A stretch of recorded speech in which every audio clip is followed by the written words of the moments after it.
So this video is for anyone that knows they need more video content. They're at the early stage, they know they need to produce and explain a video or video content for their website where it's like a product demo. They know they need to create a brief and they want to know what's included.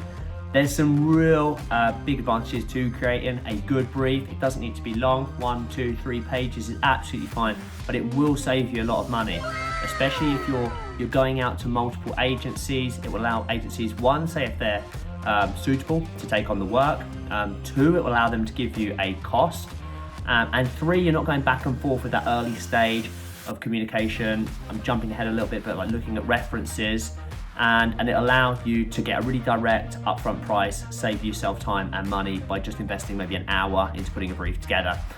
A few key things that aren't always included. They may sound obvious, but at a very basic level, overview of your messaging and what you want to achieve from video, and also the communication channel that you're looking to use, whether it's a social media video, whether it's going to be used at an event, whether it's going to go on the homepage of your website.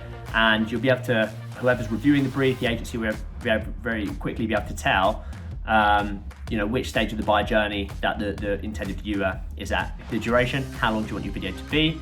60 seconds, 90 seconds, 2 minutes, very common durations. Do you have any references that you have seen from competitors? Might be a very different industry, but they work very well as a style reference. Do you want a voiceover or not? Sometimes event videos, for example, will be noisy and you need to communicate your message using typography and make the assumption that there might not be audio. So letting the agency know early on whether you require a voiceover or not is really helpful. If you do require a voiceover, a good agency will be able to send you a sample list of professional artists that they work with regularly. And again, you can quickly ascertain whether they're suitable for what you had in mind with your project. Well, other very basic thing, deadline. A lot of people miss this off, but how quickly do you need the video? And again, if I receive a brief with that information as an agency owner, I can very quickly come back to you and say, this is the price, yes, that fits with our style of animation, and we can do this within the deadline that you've got. So that's stage 1. If you wanted to take it a step further, expert level brief. Again, not going to take you more than an extra kind of 15-20 minutes, so quite basic stuff. Team involved.